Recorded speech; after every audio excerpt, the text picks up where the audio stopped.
नमस्कार, जय हिंद दोस्तों। मैं आपको आज एपिसोड नंबर 33 कराने जा रहा हूं और आपको हमारे इस एपिसोड सीरीज़ का मेन उद्देश्य भी पता है, जिसमें मैं आपको विगत वर्षों में पूछे गए मैथ के टॉप 10 क्वेश्चन इस एपिसोड के माध्यम से आपको कराता हूं। और आज का जो एपिसोड है ये काफ़ी महत्वपूर्ण होने वाला है। आप जल्दी से सेशन को लाइव करिए और शेयर करिए और मेरे साथ लास्ट तक बने रहिए। जो छात्र ऐसे क्वेश्चन नहीं जानते हैं वे इन्हें सीखने का प्रयास करें, और जो छात्र पहले से ही ऐसे क्वेश्चन जानते हैं वे कमेंट बॉक्स में अपना जल्दी से आंसर दीजिए। तो देखिए, आज का जो पहला क्वेश्चन है वो आपका किस प्रकार है। पहला क्वेश्चन आपकी स्क्रीन पर आ चुका है, जल्दी से कमेंट कीजिए इसका आंसर क्या आएगा। तो पढ़िए, देखिए इसमें बोला गया है एक रेलगाड़ी एक समान चाल से 122 मीटर लंबे प्लेटफॉर्म को 17 सेकंड में पार करती है। तो इसका मतलब ये हुआ रेलगाड़ी खुद की लंबाई प्लस 122 मीटर लंबे पुल की लंबाई को पार करने में कितना समय लेती है, तो वो दिया गया है 17 सेकंड। और फिर बोला गया है 210 मीटर लंबे पुल को 25 सेकंड में पार करती है। तो ट्रेन इस दौरान क्या करेगी, ट्रेन खुद की लंबाई चलेगी और 210 मीटर लंबे पुल को पार करेगी। तो टोटल कितना समय लगता है इस दौरान इसे करने में, 25 सेकंड। तो हम क्या करेंगे, इसमें से इसको घटा देंगे। घटाने से क्या होगा, जब सब्ट्रैक्ट करेंगे तो ट्रेन से ट्रेन की लंबाई कट जाएगी। तो 210 में से अगर मैं 122 घटाता हूँ तो कितना आएगा, 88 मीटर। तो हमें पता चल गया ट्रेन द्वारा 88 मीटर दूरी तय करने में समय कितना लगता है। 25 सेकंड में से 17 सेकंड घटाएंगे तो कितने सेकंड आ जाएगा, 8 सेकंड। तो बताइए चाल क्या होगी, तो हम यहाँ लिख देंगे, इसीलिए ट्रेन की स्पीड बराबर चाल बराबर क्या होता है, एक निश्चित दूरी बटे उसे पार करने में लगा निश्चित समय। तो दूरी हो गई हमारी 88 और समय हो गया 8। तो मात्रक बनेगा ये मीटर प्रति सेकंड, लेकिन हमें उत्तर जो लाना है वो लाना है किलोमीटर प्रति घंटे में। मीटर प्रति सेकंड को यदि हम किलोमीटर प्रति घंटे में बदलते हैं तो हमें क्या करना पड़ेगा, 18/5 की क्या करनी पड़ेगी, गुणा, और मात्रक बन जाएगा किलोमीटर पर आवर। करिए इसको, सॉल्व करिए। तो देखिए इसको सॉल्व करेंगे तो आपका आंसर क्या आएगा, 8 से काटिए इसको, ये 11 बार कट जाएगा। 11 की गुणा 18 से करिए, जब मैं 11 की गुणा 18 से करूँगा तो ये कितना आ जाएगा आपका, ये आ जाएगा 891। तो ये आ जाना है आपका 891 डिवाइड बाई 5। 5 का इसमें क्या दे देंगे, भाग। जब 5 का इसमें भाग देंगे तो ये कट के आपका आंसर आएगा, देखिए 5 का भाग दीजिए तो 5 चौक 20 ज़्यादा हो जाएगा, 5 तिया 15, 4 बचेगा। जब 4 बचा तो 48, 5 नैम 43। तो 39 पॉइंट कुछ जो दिया गया वो किस ऑप्शन में दिया है, ऑप्शन नंबर डी। तो ऑप्शन डी क्या आ जाएगा इसका राइट आंसर, क्योंकि 3 बचेगा 30 हो जाएगा, तो 5 छंग 30। तो ये आपका राइट आंसर आ जाएगा 39.6 kilometre per hour. Next question समझिए अब। तो आप इसको डायरेक्ट भी कर सकते थे। डायरेक्ट कैसे करते हैं इस सवाल को, देखिए दूरी का अंतर बटे समय का अंतर, तो बराबर क्या आ जाएगा, रेलगाड़ी की चाल। ये देखिए ये क्वेश्चन काफ़ी आसान है, जल्दी से बताइए इसका आंसर क्या आएगा। बहुत ही अच्छा क्वेश्चन है, कमेंट कीजिए इसका आंसर क्या आएगा। और ये आपका 2017 यूपीएसआई में पूछा है, जल्दी से कमेंट कीजिए और अपना आंसर दीजिए क्या आएगा। तो ये कह रहा है, माना x एक लघुत्तम संख्या है जिसे 2000 में जोड़ा जाए। किस में जोड़ा जाए, 2000 में जोड़ा जाए। लघुत्तम संख्या मतलब छोटी से छोटी संख्या है, जिसे 2000 में जोड़ा जाए तो परिणामी संख्या 12 से 16 से 18 से और 21 से क्या हो जाती है, विभाज्य हो जाती है। किससे विभाज्य हो जाती है, 12 से भी विभाज्य हो जाती है, 16 से भी विभाज्य हो जाती है, 18 से भी विभाज्य हो जाती है और 21 से भी क्या हो जाती है, विभाज्य हो जाती है। तो इसने पूछा है x के अंकों का योगफल क्या होगा।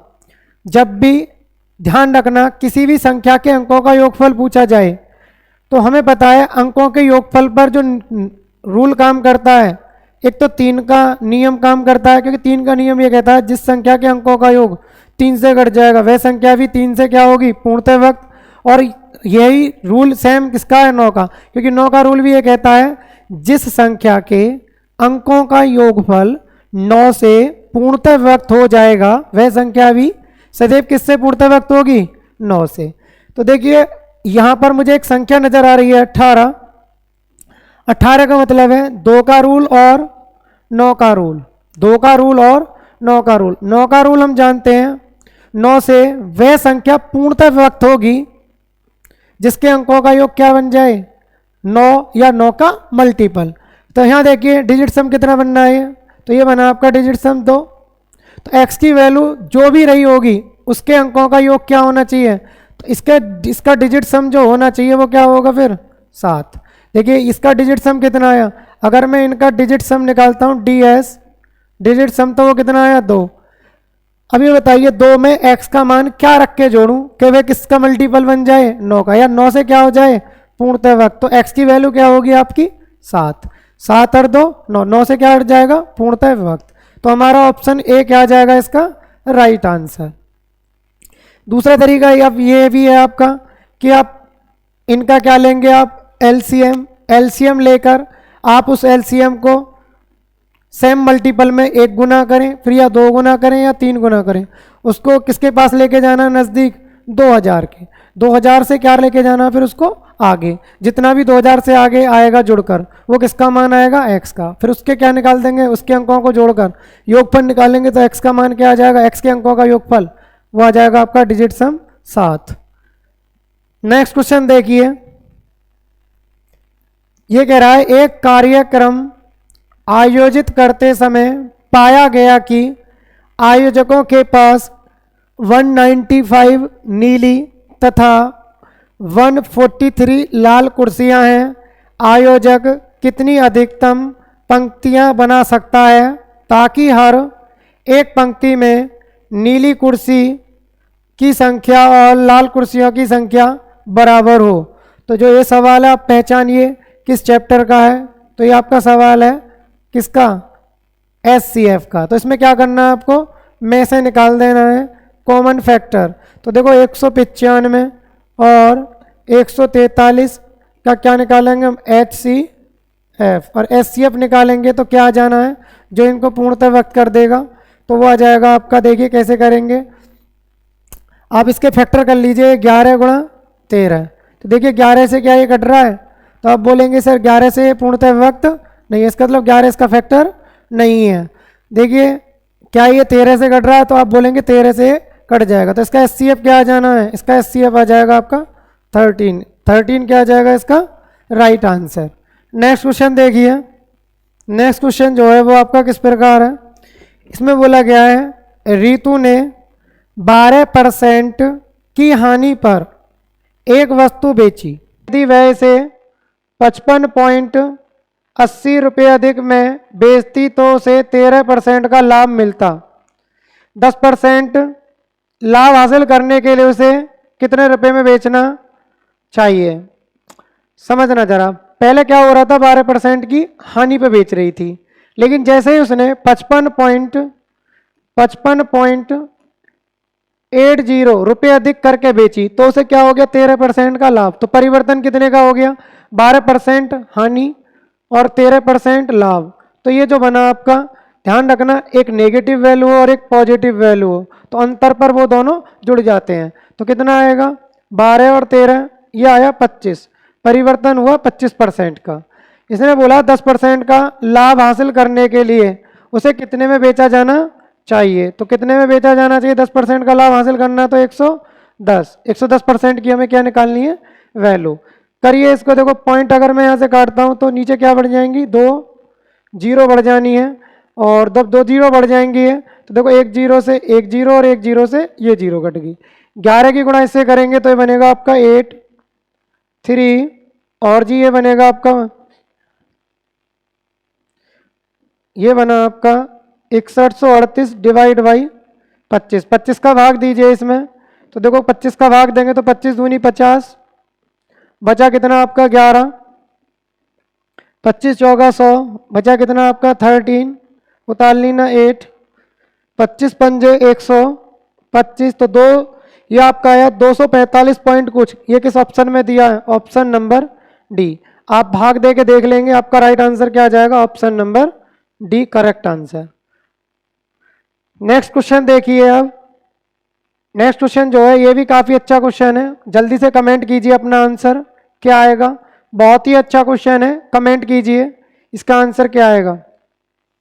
देखो इसमें बोला गया है गुरप्रीत एक दुकान पर गई और उसने एक सोफा खरीदा, उसे इस पर 20% की छूट मिली। यदि उसे 30% की छूट मिलती, अर्थात कितने परसेंट अधिक मिलती छूट? 10%। जब छूट ज़्यादा मिलेगी तो क्या होगा उसको? फायदा। तो उसे फायदा कितने का हो गया? वह दिया गया है, कितने रुपए बच गए उसके? 1000। तो ध्यान रखना, जो 1000 रुपये वैल्यू दे रखी है, ये कितने परसेंट की वैल्यू दे रखी है? 10% की, क्योंकि 20 से 30% छूट हो गई तो 10% का उसे फायदा हो गया। तो 10% का फायदा हो गया तो उसे कितने रुपए बच गए? 1000। तो उसने कहा है उसने सोफा कितने मूल्य में खरीदा। तो बताइए कितने मूल्य में खरीदा? भाई 20% की, वास्तव में तो 20% की छूट पर खरीदा है, तो अर्थात कितने परसेंट पे खरीदा उसने उसको? 80% पर। तो ये हमें ज्ञात कर देना है, काट पीट कर दीजिए, आपका आंसर आ जाएगा। देखिए 0 से 0 कट गया, आंसर कितना आ गया आपका? 8000 रुपये। चेक करिए 8000 रुपये किस ऑप्शन में दिया है? Option B correct answer. तो बहुत ही आसान क्वेश्चन था ये आपका। नेक्स्ट क्वेश्चन समझिए। अब देखिए ये क्वेश्चन भी काफी आसान है, जल्दी से करिए, कमेंट कीजिए अपना आंसर। इसका आंसर क्या आएगा जल्दी से बताइए। इसमें बोला गया है एक सेलमैन ने एक घड़ी 9% हानि पर बेची, 9% हानि पर बेची। फिर कह रहा है यदि विक्रय मूल्य 140 रुपये अधिक होता तो 5% का लाभ होता। कहाँ तो उसको 9% की हानि हो रही थी, और जैसे ही उसने 140 रुपये अधिक करके बेची तो उसको क्या हो गया? 5% का लाभ। तो परिवर्तन कितने का आया? 9 और 5 14। देखो एक हानि और एक लाभ हो तो अंतर पे दोनों जुड़ जाते हैं, तो ये आया 9 और 5 14। तो 14% का जो मतलब है वो कितना है? 140। निकालना क्या है हमें? लागत मूल्य, और हम जानते हैं लागत मूल्य क्या होता है? 100%। तो 100 की वैल्यू निकाल दीजिए, आपका करेक्ट आंसर आ जाएगा। देखो इससे क्या बार कट जाएंगे? 10 टाइम्स गुणा करेंगे तो 1000 क्या आ जाएगा इसका? Right answer. अब देखिए नेक्स्ट क्वेश्चन आपको समझना है, ये तो काफ़ी इजी था, इसे समझिए और इसका आंसर दीजिए जल्दी से, कमेंट कीजिए इसका आंसर क्या आएगा। बहुत ही अच्छा क्वेश्चन है ये कह रहा है एक व्यक्ति किसी वस्तु को लागत मूल्य से 5% अधिक पर बेचता है। यदि उसने जितना भुगतान किया उसे 5% कम पर उसे खरीदा होता और 2 रुपये कम पर बेचा होता तो उसे 10% का लाभ होता। वस्तु की लागत मूल्य क्या है? तो समझिए जरा, 5% अधिक पर बेचता है, कहने का मतलब था मान लीजिए कोई वस्तु कितने की है? 100 रुपये की है, कॉस्ट प्राइस कितना है उसका? 100। यदि वह क्या करता उसको लागत मूल्य से 5% अधिक पर बेचता, तो उसने बेची कितने की है वो? तो बेची जो है उसने बेची है वो कितने की? 105 की। 5% अधिक पर कितने की बेचेगी? 105 की। फिर बोला है उसने जितना भुगतान किया उससे 5% कम पर उसे खरीदा होता, तो वो कह रहा है यदि वह वस्तु 100 की ना खरीद कर कितने की खरीदता? कितने की खरीदता? 100 की ना खरीद कर वस्तु को कितने की खरीदता? वो खरीदता 5% कम, अर्थात 95 की, 95 की खरीदता और 2 रुपये कम पर बेचता, तो उसे 10% का क्या होता? लाभ। तो ध्यान रखना इसको बेचिए 10% लाभ पर, इस पे प्रॉफिट कितना है? 10%।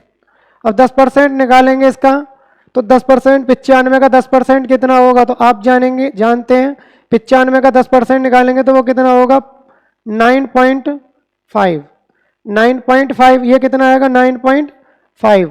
तो जोड़ दीजिए, इसमें प्रॉफिट है तो ये बनेगा आपका 104.5 की। कितने की बिची 104.5 की। तो बताइए इसकी अपेक्षा ये कितने कम की बिची ज़्यादा की, तो आप बोलेंगे कम। कितने कम की बिची है ये 0.5 की। और जिसका मतलब कितना दिया इसने, वो दिया है इसने कै रुपये 2 रुपये। तो हम देखेंगे पूछा क्या है इसमें, वस्तु का लागत मूल्य कितना है। तो देखिए वस्तु का लागत मूल्य कैसे निकालेंगे, 2 को 0.5 से भाग दे देंगे तो 1 की वैल्यू, और निकालनी किसकी वैल्यू है मुझे 100 की, क्योंकि लागत मूल्य वास्तविक लागत मूल्य क्या होगी, वो जो हमने शुरू में मानी है वो क्या है 100। देखिए पॉइंट से काटेंगे इसको, पॉइंट कट जाएगा तो 1 जीरो बढ़ जानी है, 5 चौक 20, उत्तर आ जाना है इसका 400 रुपये। करेक्ट आंसर 400 किस ऑप्शन में दिया, ऑप्शन नंबर डी इसका क्या आ जाएगा करेक्ट आंसर। तो आई होप ये क्वेश्चन आपकी समझ में बहुत अच्छे से आया होगा। अब देखिए नेक्स्ट क्वेश्चन, क्वेश्चन नंबर आपका ये 7 था। बहुत पूछा जाता है, सदाबहार क्वेश्चन होता है, आप देखते भी होंगे ऐसे क्वेश्चन आपको एग्जाम में देखने को मिलते हैं। बहुत ही अच्छा क्वेश्चन है, जल्दी से कमेंट कीजिए क्वेश्चन नंबर 8।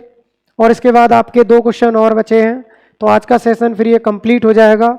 और जो छात्र मतलब ऐसे क्वेश्चन नहीं जानते हैं वो इसे बार बार प्रैक्टिस करिए, और ऐसे ही क्वेश्चन आपको देखने को मिलेंगे पेपर में, क्योंकि ये विगत वर्षों में ही पूछे गए पेपर के क्वेश्चन हैं। और आप भी जानते हैं विगत वर्ष की जो भाषा होती है उसी से हम नेक्स्ट ईयर की जो पेपर में आने वाली भाषा है उसको समझ पाते हैं। तो करिए इसका आंसर क्या आएगा। देखिए ये बोला गया है इसमें, एक वस्तु 12% लाभ पर बेची गई यदि क्रय मूल्य 10% कम होता और विक्रय मूल्य 5.75 अधिक होता तो 30% लाभ होता। तो देखो सेम टू सेम ये क्वेश्चन जो है आपका उसी टाइप का क्वेश्चन है जो पीछे करवाया था। मान लीजिए कोई वस्तु कितने रुपए की है, वस्तु है 100 रुपए की, लेकिन बेची कितने की गई है, वो बेची गई है वो 12% लाभ पर 112 की। फिर बोला यदि क्रय मूल्य 10% कम होता, इसका मतलब ये हुआ क्रय मूल्य 10% कम होता तो 100 की जगह कितना होता है 90, लेकिन बेची गई है किस पर बेची गई है 30% लाभ पर। 30% लाभ प्रॉफिट, इस पर भी कितना निकालना है आपको 30%। जब मैं 90 का 30% निकालूंगा तो 90 का 30% जो बैठेगा ये बैठेगा 9 तिया 27, कितना बैठेगा प्लस के 27। तो 90 में प्लस 27 करेंगे तो ये बनेगा आपका 117। तो कितने की बिची 117 की। अब देखिए जब 117 की बिची तो इसकी अपेक्षा ये कितने कम की बिची या ज़्यादा की, तो आप बोलेंगे सर ज़्यादा की बिची। कितने ज़्यादा की बिची, तो ये बिची 5, और 5 ज़्यादा का मतलब कितने रुपए ज़्यादा बोला है इसने, तो इसने बोला है 5.75, 5.75। हमें निकालना क्या है, तो ये कह रहा था 20% का लाभ कमाने के लिए वस्तु को कितने में बेचा जाएगा। तो देखो 5.75 कितने की वैल्यू है 5 की, 5 का भाग दे दूंगा तो कितने की वैल्यू आ जाएगी 1% की या 1 की। और हमें जो निकालना है वो निकालना 20% के लाभ पर, अर्थात कितने की वैल्यू 120 की। और यही हमारा क्या आ जाएगा आंसर, ये हमें निकालना 20% लाभ पर इसका विक्रय मूल्य क्या होगा। कर दीजिए इसको सॉल्व। देखिए अगर मैं 5 का भाग देता हूं तो ये बनेगा 5 एकम 5, 5 एकम 5 और 5 पंजे 25। इसकी इससे गुणा करिए तो ये कितना आएगा, जल्दी से गुणा करिए तो बनेगा ये बनेगा आपका 0, 12 पंजे 60 की 0, 12 एकम 12 और 6, 12 और 6 18, 12 एकम 12 और 1 13। क्या स्थान छोड़कर दशमलव लगाएंगे, 2 स्थान छोड़कर दशमलव। तो उत्तर आ जाना है आपका 138 रुपये। 138 रुपये क्या आ जाएगा इसका दोस्तों करेक्ट आंसर। काफी अच्छा क्वेश्चन था ये। नेक्स्ट क्वेश्चन समझिए। देखिए ये क्वेश्चन नवा क्वेश्चन है, ये भी लाभ हानि चैप्टर से काफी पूछा जाता है और ये विगत वर्ष में 2019 में ये पूछा गया है, एसएससी जीडी 2019 में ये पूछा गया है। बताइए इसका आंसर क्या आएगा। तो देखिए करना कैसे है,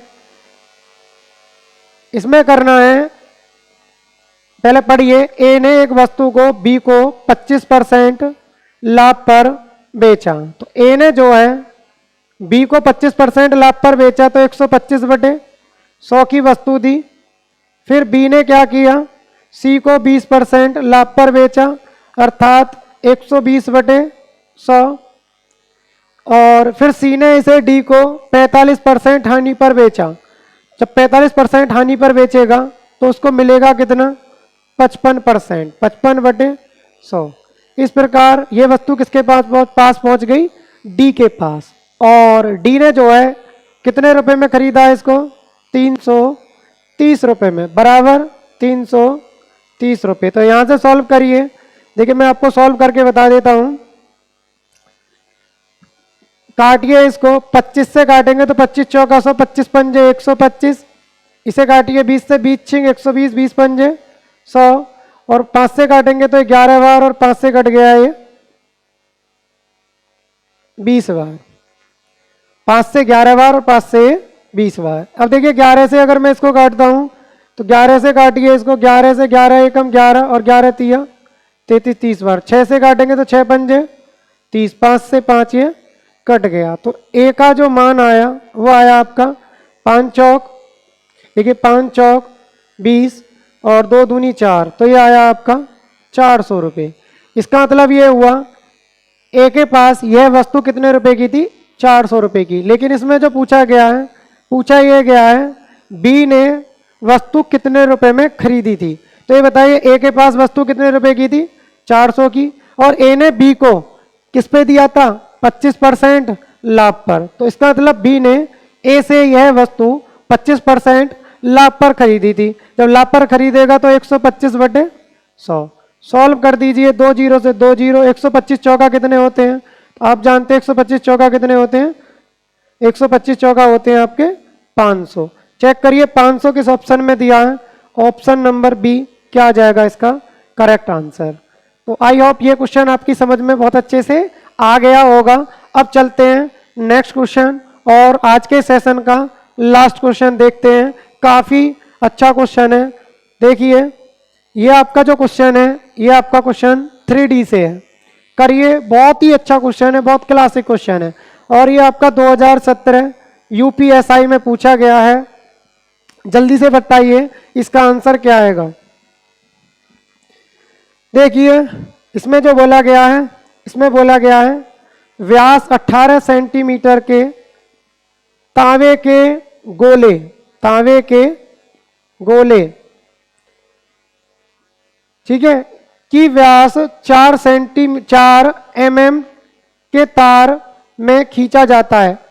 कहने का मतलब यह है व्यास 18 सेंटीमीटर के तांबे के गोले को, वैसे थोड़ा सा मैं चेंज करता हूं, देखिए थोड़ा मिस प्रिंट है, हल्का सा भाषा समझने में नहीं आ रही होगी।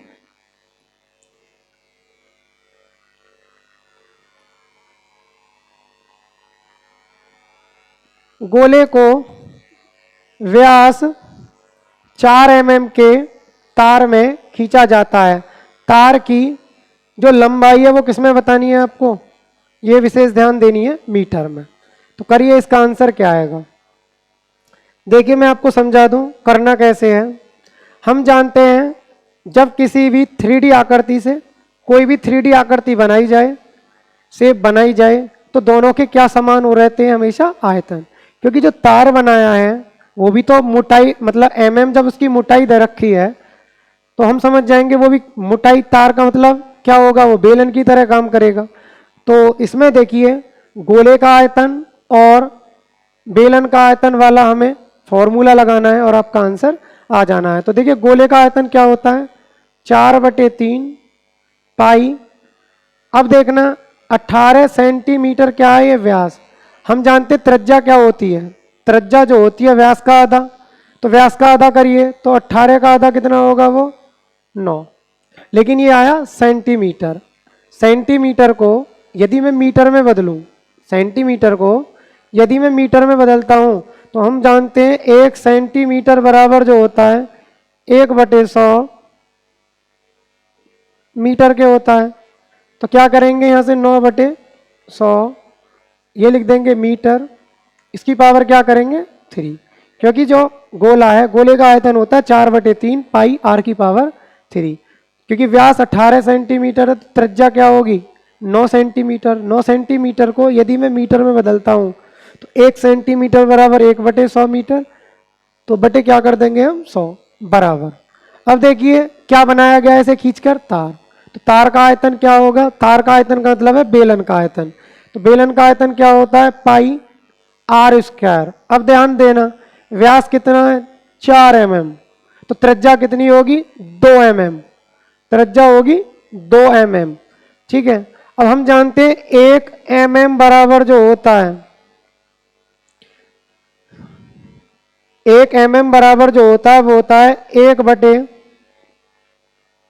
1/1000 मीटर, 1/1000 मीटर। तो 2 बटे क्या करूंगा मैं यहाँ 1000 मीटर की घात 2, क्योंकि बेलन का जो आयतन होता है वो होता है पाई r²h।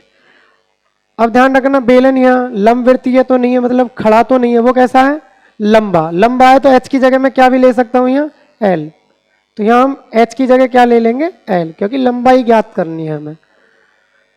करिए इसको सॉल्व कर दीजिए, दोनों माई के मात्रक भी समान हो गए, तो देखो ये बनेगा 4/3 पाई से पाई कट गया गुणा 9 की 3 9 गुणा 9 गुणा 9 बटे ये जो बनेगा आपका 100 गुणा 100 गुणा 100 बराबर ये जो बन के आएगा आपका 2 का वर्ग करेंगे तो 4 और इसका वर्ग करेंगे तो ये बन जाएगा आपका क्या 0 या 1000 गुणा 1000 और गुणा में क्या और आ जाएगा आपका l। अब देखिए इधर के 0 2 2 4 और 2 6 0, तो 6 0 है तो 6 0 1 2 3 4 5 6 0, इधर देखिए 3 और 3 6 0 ये कट गई। अब देखिए 4 से 4 कट गया, 3 से काटिए 9 को 3 बार, तो l बराबर जो आना है आपका गुणा कर दीजिए 9 निम्न 81 थी या 243, तो 243 क्या आया ये मीटर। तो चेक करिए 243 मीटर किस ऑप्शन में दिया, ऑप्शन नंबर सी। तो ऑप्शन नंबर सी इसका क्या आ जाएगा करेक्ट आंसर। या आप पहले मीटर में ना बदलकर पहले आप इसको या तो mm में निकाल लीजिए या सेंटीमीटर में निकाल लीजिए, बाद में मीटर में चेंज कर दीजिए, या पहले से ही जो आपकी त्रिज्या दे रखी हैं उनको पहले से ही किस में भी चेंज कर सकते हैं मीटर में, कैसे भी कर लीजिए, ये इसका क्या जाना है आंसर। तो ये आज का जो सेशन है आपका कंप्लीट हो जाता है। आपने देखे 10 के 10 क्वेश्चन काफ़ी अच्छे थे और रिवीजन के तौर पर तो काफ़ी अच्छे हैं। जो छात्र अपनी तैयारी कर चुके हैं उनके लिए तो ये बिल्कुल रामबाण है, और जो छात्र अभी तैयारी कर रहे हैं जिन्होंने स्टार्ट किया है वे भी इस एपिसोड के माध्यम से मेरे साथ ऐसे क्वेश्चनों को सीख सकते हैं। उनके लिए भी ये बहुत ही बेनिफिट साबित होंगे जब भी आप कोई भी एग्ज़ाम देने जाते हैं।